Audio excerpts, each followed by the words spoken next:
10. Gengsi. Sudah 3 hari ini Laluna merasakan kebebasannya, tidak ada lagi acara kurung-mengurung dan borgol-memborgol.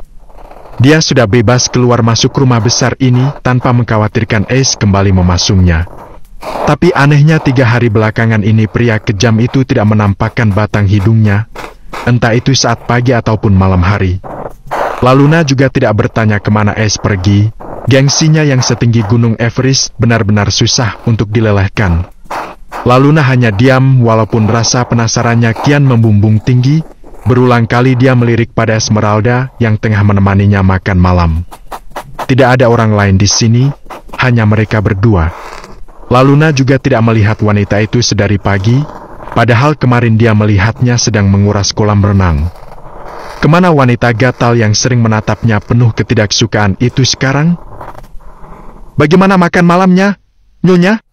Apakah Anda ingin menambah sesuatu? Aku bisa meminta koki untuk membuatnya. Esmeralda bersuara setelah mereka diam cukup lama. Wanita keturunan Afrika Amerika itu terlihat tersenyum tipis pada Laluna yang terlihat tidak berselera menghabiskan makanannya. Tidak, ini sudah cukup. Jangan membuang-buang makanan, tidak ada orang lain selain aku yang memakannya. Tuanmu tidak pulang sedari kemarin, si kasialan! Setiap hari aku harus menghabiskan makanan ini sendiri. Laluna berkata dengan nada ketus, mungkin kalau orang baru yang mendengarnya akan merasa tidak nyaman. Tapi karena Esmeralda memang sudah cukup terbiasa menghadapinya terlihat biasa saja.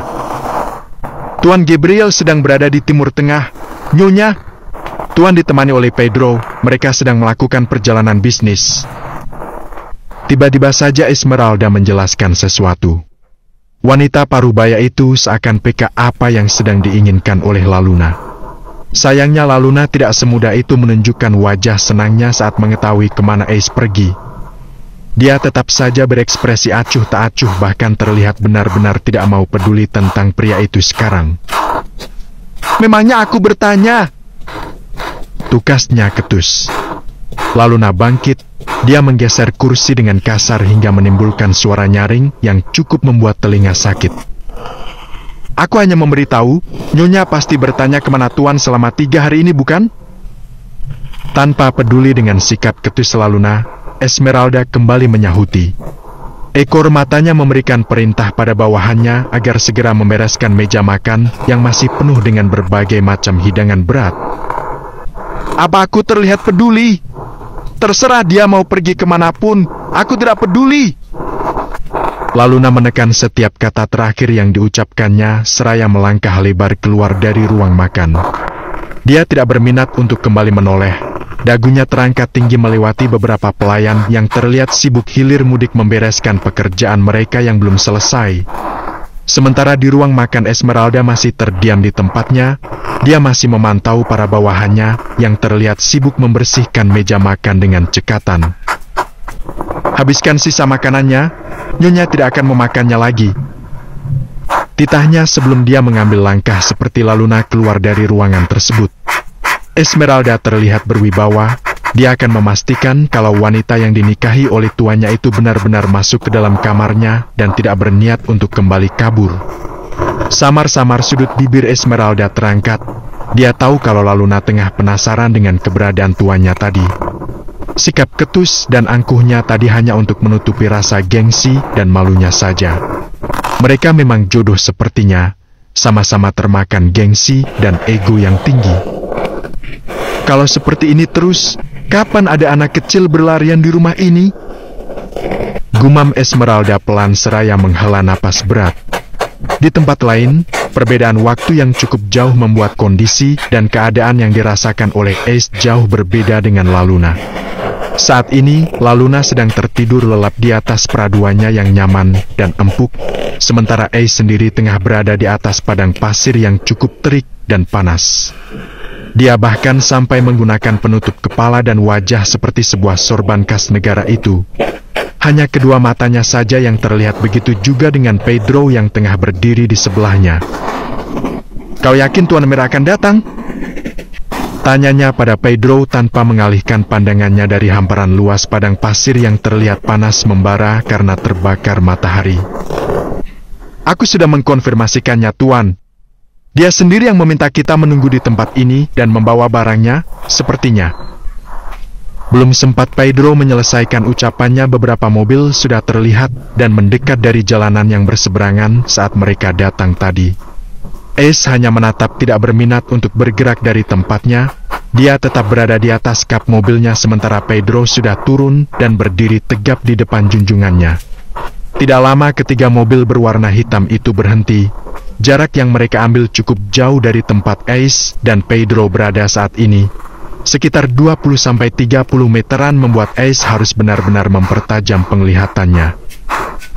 Selamat siang, Tuan Romano.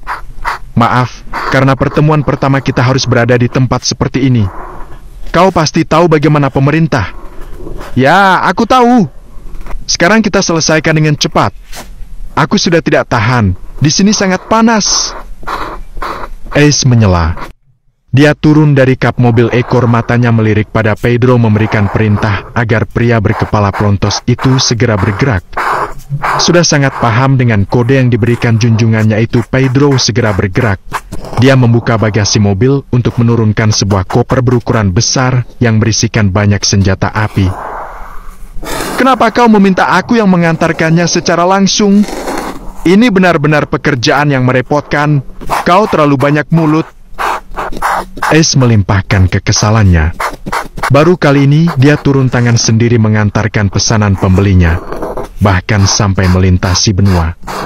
Kalau saja pesanannya tidak sedikit, Ace pasti tidak akan sudi untuk melakukan itu. Tuan Romano, Anda tahu bagaimana kerja pemerintah negara ini. Kalau aku melakukan transaksi melalui rekening, kita akan terkena masalah besar. Maka dari itu, aku meminta barangnya secara langsung, meminta kau dan bawahanmu menjadi turis, memberikan bayaran secara tunai agar kita sama-sama tidak terkena masalah setelahnya. Oh, ayolah, tidak perlu bertengkar, kita selesaikan dengan cepat.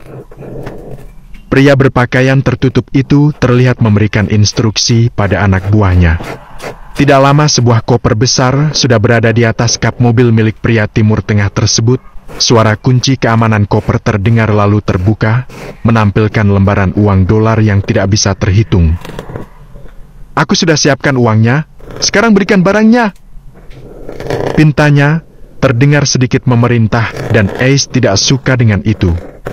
Pedro melirik pada tuannya, dia seakan meminta izin pada Ace agar segera mengambil langkah.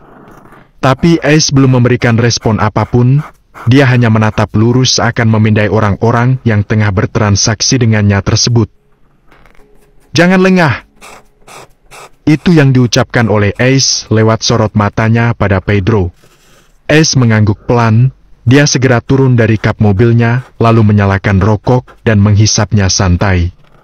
Kedua matanya terus saja memperhatikan pergerakan Pedro dari belakang. Salah satu tangannya dimasukkan ke dalam kantung celana jeans pudar yang dikenakannya. Di dalam kantung celana itu, jari jemarinya terlihat bergerak, seakan tengah menghitung sesuatu tanpa bersuara ataupun menggerakkan bibirnya sedikit pun. Saat Pedro benar-benar berhadapan dengan mereka, barulah hitungannya terhenti. Bola mata Ace terlihat bergerak ke kanan saat ekor matanya merasakan ada pergerakan dari arah tersebut. Tangannya mengepal, Ace menjatuhkan rokoknya sebelum dia menarik senjata yang terselip di balik penutup kepala yang dikenakannya. Menunduk! Serunya kencang sebelum suara tembakan terdengar begitu nyaring di tempat sepi dan panas tersebut. Sialan! Jerk! Bastard! Ace mengumpat berkali-kali. Dia tidak seharusnya langsung mempercayai kadal gurun itu saat memesan senjata padanya dan mengatakan semuanya aman. Pria Timur Tengah itu tidak memberitahukan apapun padanya kalau dia sedang diburu pemerintah di negaranya karena banyak menyelundupkan barang berbahaya, salah satunya senjata api. Bab 11, kapan dia kembalinya? Suasana pagi yang cukup cerah, banyak ketenangan yang dirasakan oleh Laluna beberapa hari ini. Senyuman di bibir merah meronanya terlihat, kedua mata yang terbingkai kacamata hitam itu terpejam. Tubuhnya yang hanya terbalut bikini tupis berwarna merah dia baringkan di kursi pantai yang berada tepat di tepian kolam renang. Matahari semakin naik, tapi belum terlalu panas hingga dimanfaatkan oleh Laluna untuk menikmati waktunya yang sangat limited edition ini. Kalau Ace pulang pasti suasana memenangkan ini tidak akan bisa lagi dia rasakan, sudah jelas pria kejam itu akan mengacau. Ace tidak pernah senang kalau melihatnya bahagia, memang dasar tua bangka kejam. "Ini minuman Anda, Nyonya." Senyuman Laluna surut, berganti dengan ekspresi kesal saat mendengar suara seseorang yang sangat dikenalnya. Bibirnya mencebik, dia segera bangkit seraya membuka kacamata hitam yang sejak tadi melindungi kedua matanya dari sinar matahari. "Kenapa kau yang mengantarkannya? Mana Esmeralda?" Tanyanya dengan nada ketus penuh ketidaksukaan. Lirikan matanya begitu tajam, Laluna merasa moodnya jatuh berantakan. Rasa kesal mulai menguasaimu kala melihat wanita yang dibawa oleh Ace ke rumah ini beberapa waktu yang lalu. Sungguh, ingin sekali Laluna menyeret wanita ini keluar, hanya saja dia sadar diri belum memiliki kuasa sebesar itu di tempat ini. "Esmeralda sedang. Bawa kembali minumannya, atau kau minum saja. Aku sudah tidak tertarik." Tukasnya tajam memotong ucapan Dalila yang tidak ingin didengarnya. Laluna kembali menjauh, dia mengabaikan wanita pelayan itu dan memilih menceburkan diri ke dalam kolam renang. Sementara Dalila, dia hanya bisa mengepalkan tangannya, matanya menatap tajam penuh permusuhan pada punggung terbuka nan seksi milik Laluna. Dalila benar-benar benci wanita itu, seharusnya Laluna tidak menjadi nyonya rumah ini. Dirinya lah yang berhak dan cocok menempati posisi itu daripada wanita barbar dan liar seperti Laluna. "Cih!" Dalila berdecih, hanya itu yang bisa dilakukannya karena memang dia tidak memiliki kekuatan apapun untuk melawan ataupun membantah Laluna sekarang. Dalila berbalik, membawa kembali minuman yang ditolak mentah-mentah oleh Laluna. Sebenarnya Dalila sangat kesal dan berkeinginan melemparkan gelas jus itu pada Laluna, sayang nyalinya tidak sebesar mulutnya. Laluna sendiri tidak peduli dengan apapun. Dia hanya ingin menikmati waktu santai penuh kenyamanan yang dirasakannya sebelum pria itu kembali. Cukup lama Laluna berenang, kulit tangannya sampai terlihat berkerut, tapi sepertinya dia tidak berniat untuk mengakhirinya. Laluna masih berada di dalam kolam renang, dia menyandarkan punggungnya di tepian kolam dengan kedua kaki terus saja bergerak karena ternyata telapak kakinya belum sampai ke dasar. Kalau dia tidak berpegangan pada sisi kolam renang bisa saja Laluna tenggelam. Walaupun itu tidak mungkin karena dia memang mahir dalam berenang sejauh ini. "Sepertinya kau bahagia sekali saat aku pergi, sampai tidak pernah menanyakan keberadaanku di mana dan kemana." Suara bas seseorang mengejutkan Laluna. Wanita itu sampai tersentak, dia menjauh dari tepian kolam seraya menatap pada orang yang beberapa hari ini tidak dilihatnya dan tiba-tiba saja sudah berada di belakang tubuhnya. Laluna refleks menenggelamkan dirinya ke dalam kolam renang, hanya menampakkan bagian leher hingga kepalanya saja. Sorot matanya terlihat kesal, menatap tajam pada Ace yang tengah berjongkok di sisi kolam renang, tepatnya di tempat dirinya berada tadi. Kapan laki-laki kejam ini kembali? Kenapa aku tidak mendengar suara apapun saat dia mendekat? Laluna mendesis saat melihat seringai licik tercetak di bibir Ace. Dia tahu kalau pria itu pasti memiliki rencana jahat padanya. Ace memanfaatkan keadaan dirinya yang tidak beruntung karena tengah dalam keadaan bisa dibilang setengah telanjang. "Menyingkirlah, kau terlihat seperti tua bangka mesum sekarang," tukas Laluna. Dia mencipratkan air ke arah Ace, berusaha menjauhkan pria itu bila perlu menyingkirkannya agar Laluna bisa bergerak bebas keluar dari kolam renang. Sayangnya cipratan air bukan hal besar untuk Ace. Dia bukan pria manja yang takut dengan air. Ace justru malah berdiri, memasukkan kedua tangannya di kantung celana bahan yang dikenakannya dengan mata terus saja menatap lekat pada Laluna yang masih berada di posisinya. "Kau berniat menggoda para penjaga di rumah ini? Ini bukan kolam renang privat. Siapa saja bisa melihat keadaanmu sekarang." Suara Ace terdengar lebih berat dari sebelumnya. Tatapannya juga terlihat makin tajam dan dalam. Bola mata berwarna biru lautnya itu bergerak mengikuti pergerakan Laluna yang mengarah ke tepian kolam di seberang. Bukan urusanmu, urusi saja urusanmu sendiri. Bukankah posisiku di rumah ini tidak berarti apa-apa untukmu? Untuk apa kau mengurusiku? Laluna naik ke permukaan. Kali ini dia terlihat tidak peduli dengan penampilannya yang sangat menggiurkan mata kaum Adam. Laluna berjalan santai dengan tubuh sempurnanya yang terekspos bebas tanpa ditutupi dengan benar. Dua bongkahan besar di depan dadanya terlihat menggoda mata dan birahi, belum lagi titik sensitif yang lainnya. Bola mata Ace sampai tidak berkedip dibuatnya, bahkan dia terus saja mengikuti pergerakan kaki mulus istrinya kemanapun melangkah. Kau bahkan tidak pernah mengatakan akan kemana selama beberapa hari ini, Tuan Romano. Jadi jangan bersikap sok mengatur, jadilah seperti biasanya. Sudut bibir Laluna terangkat miring. Dia meraih kimono mandinya, setelah mengatakan hal itu kemudian berlalu meninggalkan Ace yang tidak berucap apapun untuk menyahutinya. Oh iya, satu lagi, aku tidak nyaman dengan betina yang kau bawa itu. Kalau bisa singkirkan dia, terserah kemana saja. Kalau kau tidak bisa melakukannya, biar aku saja. Imbuhnya lagi tanpa menghentikan langkahnya. Ace menoleh, dia mengerutkan dahinya dalam. Matanya masih menatap kepergian Laluna yang benar-benar meninggalkannya di kolam renang. Ace mengumpat pelan, dia meraup wajahnya kasar seraya menyugar rambutnya ke belakang. Ringisan pelan keluar dari bibirnya di saat dia merasakan area bahunya kembali berdenyut. Sepertinya Ace melupakan sesuatu, dia harus memastikannya setelah ini. Tuan, Dr. Samuel sudah tiba. Pedro tiba-tiba saja datang dengan raut wajah seperti biasanya. Tapi sorot matanya tidak bisa berbohong, dia terlihat khawatir sekarang. Di area pelipis dan punggung tangan pria berkepala plontos itu terlihat luka. Tidak terlalu serius, tapi sepertinya bukan luka lama. Entah apa yang terjadi pada Pedro dan junjungannya itu saat mereka berada di Timur Tengah. Apa yang terjadi setelah Ace melakukan transaksi senjata api secara langsung dengan orang yang membutuhkan barangnya? Tunggu saja di bawah, aku akan kembali setelah membersihkan diri. Periksalah lukamu terlebih dahulu, jangan kau biarkan.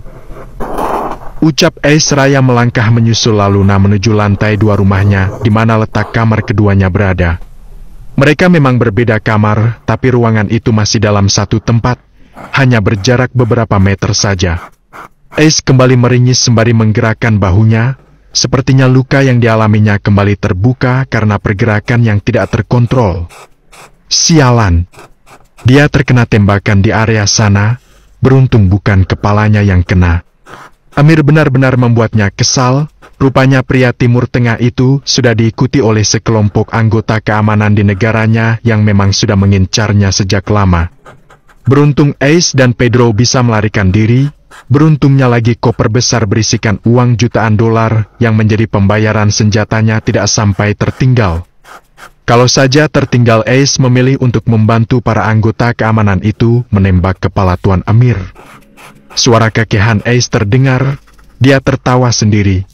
Tawa yang terdengar berat dan tidak ada rasa sukacitanya selain kepuasan, dan hal itu didengar oleh Laluna. Wanita cantik yang baru saja membuka seluruh bikininya tersebut dibuat mengerutkan dahi.